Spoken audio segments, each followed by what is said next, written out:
The latest on the first round of the NCAA Tournament, all times Eastern, 5:20 p.m. Admiral Schofield had 19 points and no.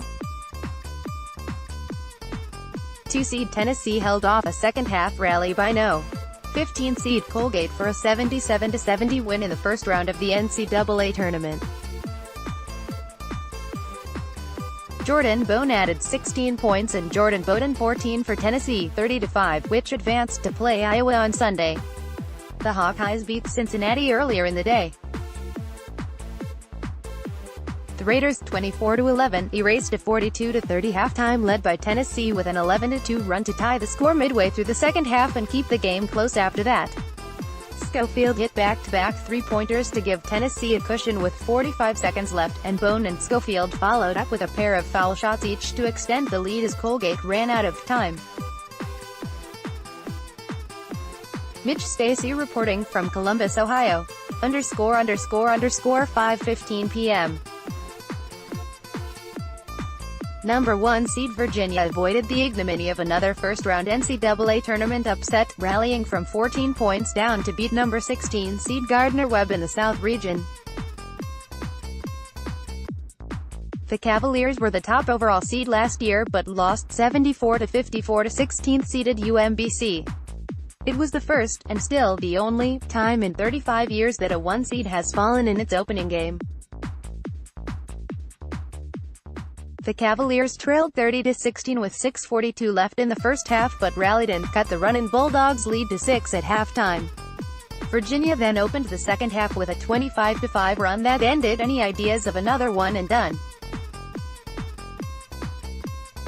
The Cavaliers used their trademark stifling defense to force 11 Gardner-Webb turnovers in the first 12 minutes after the break. Virginia coach Tony Bennett told his team all season they needed to turn last year's disaster into something positive. Jeffrey Collins reporting from Columbia, South Carolina. ____ 4:50 p.m. If there's any bigger insult in sports than calling a player a joke, it might be calling a player a bad sport. Auburn's Javon McCormick clutched his throat as New Mexico State's Terrell Brown was towing the free throw line with 1.1 seconds left, getting ready for 3 shots that would decide Thursday's game. Brown missed 2 and Auburn prevailed by a point. On Friday, Coach Bruce Pearl came to McCormick's defense. "That's not at all his character," he said, "and that's not at all ours." Pearl said McCormick came to Auburn on a scholarship when nobody else would, agreeing to come to a school not known for its basketball program without a guarantee of a starting spot. To his credit, he said, "I'm going to come in and push them," Pearl said. The coach said he hadn't seen footage from the dramatic ending of Thursday's game, but he did address it with the junior guard from New Orleans. "You have given the world an opportunity to focus on that, which I wish they wouldn't, but sometimes you have a responsibility," Pearl said. "So we're dealing with it. All it is, you look at it as a lesson, not only for him, but for the next guy." Eddie Pels reporting from Salt Lake City ____ 4:40 p.m. Virginia is finally playing like a number 1 seed in the NCAA tournament. The Cavaliers have rallied from 14 points down in the opening half to lead 16th-seeded Gardner-Webb 42-38 with 15:20 left to play. A year ago, Virginia became the first top-seeded team in the men's tournament to fall to a number 16 seed with a 74-54 loss to UMBC. And for much of this one, Gardner-Webb looked ready to do it again. But Virginia is on a 26-8 over an 11-minute stretch to move in front, and are trying to set up a date with 9-seeded Oklahoma in the second round. Petey Acobelli reporting from Columbia, South Carolina ____ 4:35 p.m. If Wofford was looking for some bulletin board material for its second-round game against number 2 seed Kentucky, Nick Richards provided it. The 6'11" center said bluntly Friday that the Wildcats have better big men than their next opponent. He calls this a really good advantage for us. Richards says Wofford's bigs are skilled around the basket, they know how to move around the floor, but we're just better than them overall, even though leading. Scorer and rebounder P.J. Washington will not play because of a sprained left foot. Richards says he, 6-10 E.J. Montgomery and 6-8 Reed Travis should have a big edge Saturday against the 7th-seeded Terriers. As Richards put it, "They're not even as athletic as all three of us." Kentucky coach Jan Calipari was taken aback by the comments. He never wants one of his players to talk badly of an opponent, but the coach went on to say he's glad Richards is confident. Wofford big man Cameron Jackson shrugged off Richards' assessment. He says it's not about proving them wrong. It's about doing what we're comfortable doing and making an impact on the game. Paul Newberry reporting from Jacksonville, Florida. ___4:20 p.m. Michigan State freshman Aaron Henry doesn't know what all the fuss is about. Tom Izzo's heated exchange with him on the court during the Spartans' first-round win over Bradley on Thursday has drawn wide attention on social media and from pundits opining about the coach's fiery methods. But Henry said Friday that it was just Izzo being Izzo. No abuse was done. Nothing bad was done. It was just coaching, he said. That's what he is, that's his life, that's his job. Coaching. You can't be upset how he does it. TV cameras caught Izzo laying into Henry as he came off the court during a timeout, and players stepped in to separate the two in the team huddle. Izzo said after the game that he was upset with the level of effort Henry was playing with at the time. "My parents loved my response. I didn't show disrespect or fight back," he said. "Not that I wanted to, which in this period in general, most people would have in this generation. Not me." Henry said he doesn't doubt Izzo has faith in him. After all, he is a freshman starting for one of the top teams in the country and playing about 30 minutes a game the last month. Eric Olson reporting from Des Moines, Iowa. ___4:15 p.m. Evan Leonard hit back-to-back three-pointers to start a run of 12 straight points in the second half at Sendo.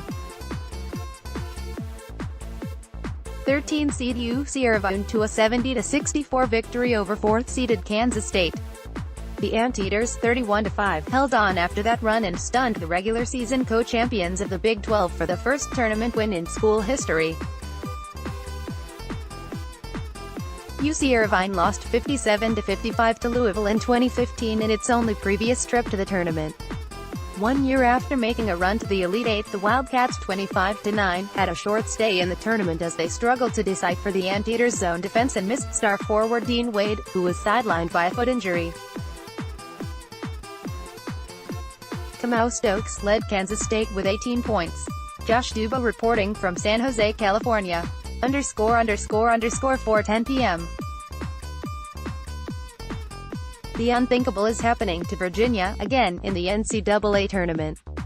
The top-seeded Cavaliers are trailing 16th-seeded Gardner-Webb 36-30 at halftime, 1 year after becoming the first men's #1 seed to lose to a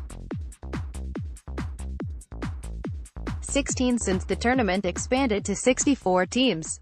It was UMBC last year. Now it's the champions of the Big South.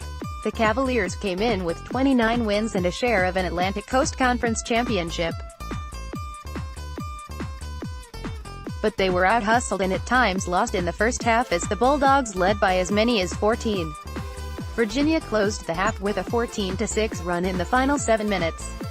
Pediaco Belli reporting from Columbia, South Carolina. ___4 p.m. Third-seeded Texas Tech shook off a slow first half to roll past 14th-seeded Northern Kentucky 72-57 on Friday in the West region. Jared Culver, the Big 12 Player of the Year, scored 29 points on 10 for 17 shooting. The Red Raiders shot 53% from the field overall. Tyler Sharp scored 23 points for Northern Kentucky. Tech led 30-26 at halftime before dominating on both ends after the break. The Red Raiders' largest lead was 20 points. The Norse shot just 37% for the game. Cliff Brunt reporting from Tulsa, Oklahoma. ___3:55 p.m. Number 2 seed Tennessee is taking advantage of turnovers to stay on top of 15th-seeded Colgate.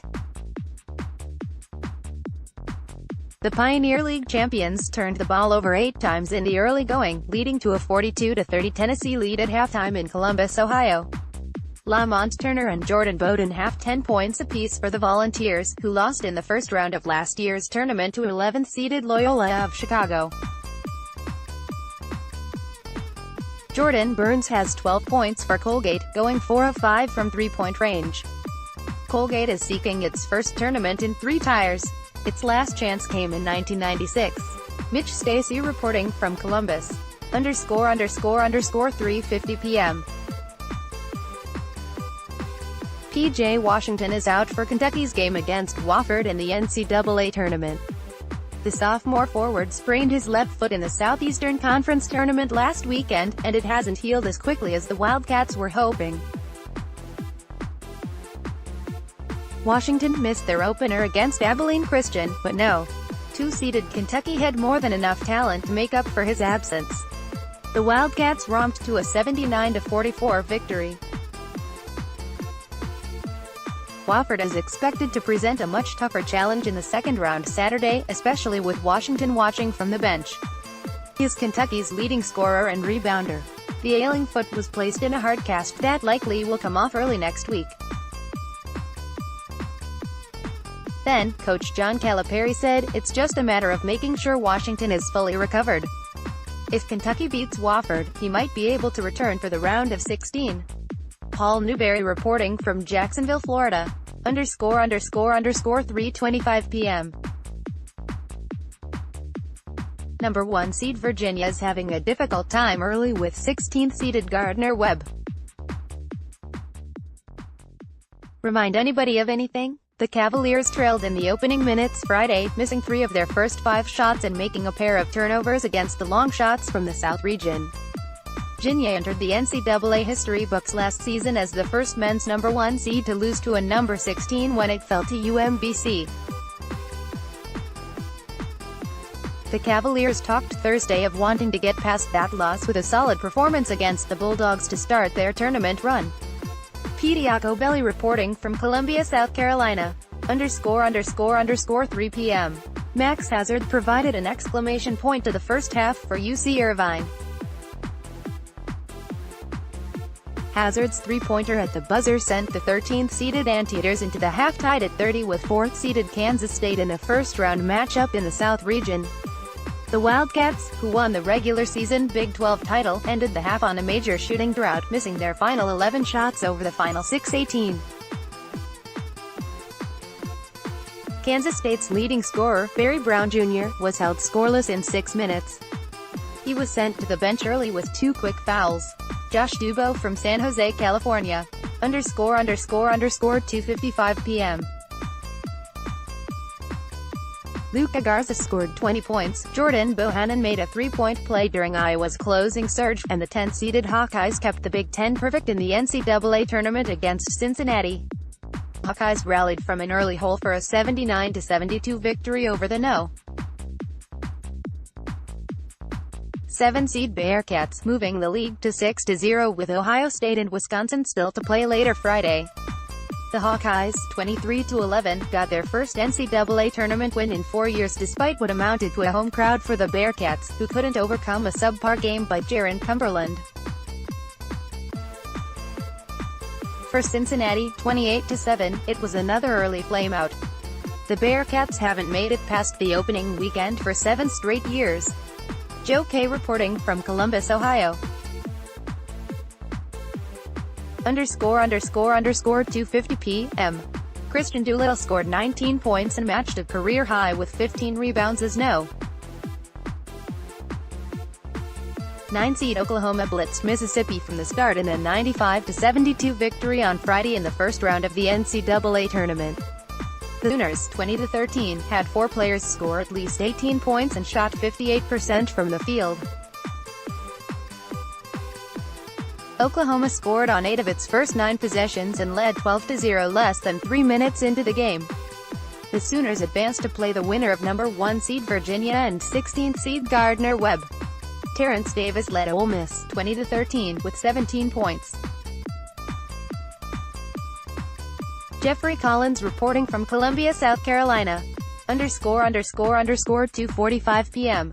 Kansas State and UC Irvine are trading runs in the first half of their first-round matchup in the South region in San Jose. The 13th-seeded Anteaters ran off 7 straight points to cut an early deficit to 1 point, only to watch the 4th-seeded Wildcats score the next 9 as UC Irvine missed 5 shots and committed 3 turnovers in a more than 4-minute drought. The Anteaters then responded with 9 in a row to cut the deficit to 28-27 late in the first half. Josh Dubow from San Jose, California. 2:30 p.m. Third-seeded Texas Tech is getting all it wants from 14th-seeded Northern Kentucky. The Red Raiders held on for a 30-26 halftime lead in their first-round game in the West region, shooting 52% from the field but unable to shake the Norse. Texas Tech threatened to pull away when a three-point play by Jared Culver put the Red Raiders up 25-17, but Northern Kentucky closed the half on a 9-5 run. Culver scored 12 points in the first half. Tyler Sharp led Northern Kentucky with 10. The game offers contrasting styles. Tech is one of the nation's top defensive teams and Northern Kentucky likes to run, averaging 79 points per game. Cliff Brunt reporting from Tulsa, Oklahoma.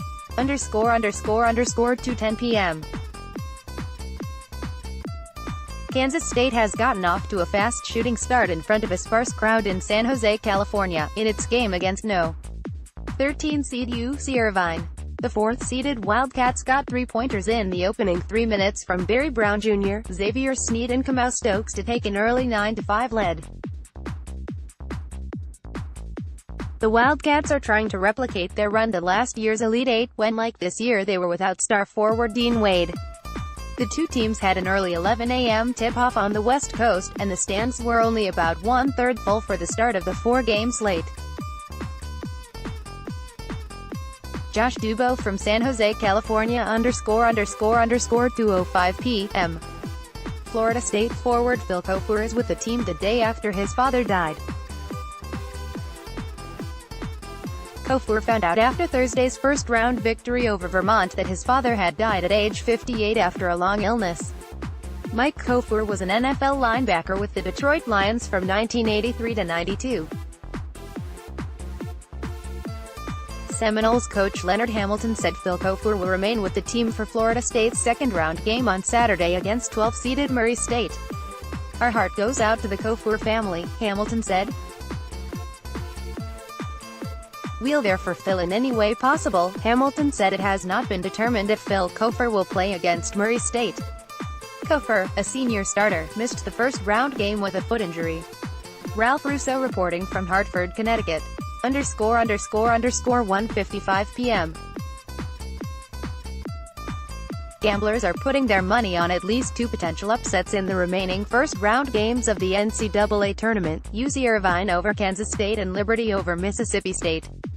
Betting trends released Friday by sportsbook William Hill show 60% of money wagered backing the number 13 seed Anteaters against the number 4 seed Wildcats. Kansas State is favored by 4.5 points but is likely to play without star forward Dean Wade.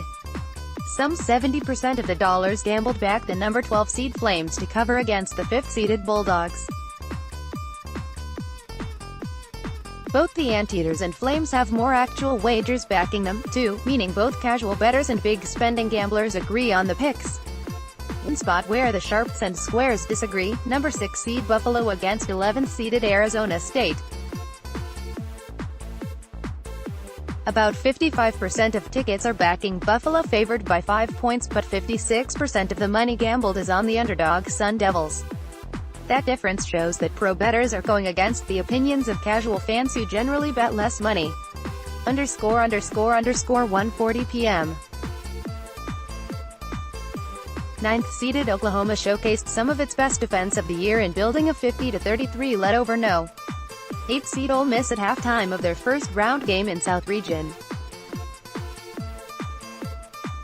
The Sooners were 19 of 33 from the floor and committed just 1 turnover, and the 50 points were the most Coach Lon Kruger's team has scored in a first half this season. Ole Miss shot 52% from the floor but was slowed by 9 turnovers. Petey Jacobelli reporting from Columbia. _____ 1:10 p.m. Cincinnati has managed to stay ahead in its first-round game against Iowa despite a subpar performance from Jaron Cumberland, the American Athletics Player of the Year. Cumberland has only 4 points and has missed all of his 3 shots from beyond the arc. Point guard Justin Jennifer has made up for him, scoring 12 points as the Bearcats lead 36-31 at the half. Cincinnati has been ahead by as many as 13 points. Bearcats are trying to break their streak of 6 straight years failing to make it out of the tournament's opening weekend. Last year, they blew a 22-point lead with 11 minutes left and lost to Nevada in the second round, matching the second biggest meltdown in NCAA tournament history. The Hawkeyes are trying to keep the Big Ten's perfect start intact. The league sent 8 teams into the field, the most in Big Ten history, and 5 won their opening games Thursday. Iowa was the first of 3 playing Friday along with Ohio State and Wisconsin. Joe K. reporting from Columbus, Ohio. ____ 1:05 p.m. Oklahoma is red hot in its NCAA tournament opener with Ole Miss.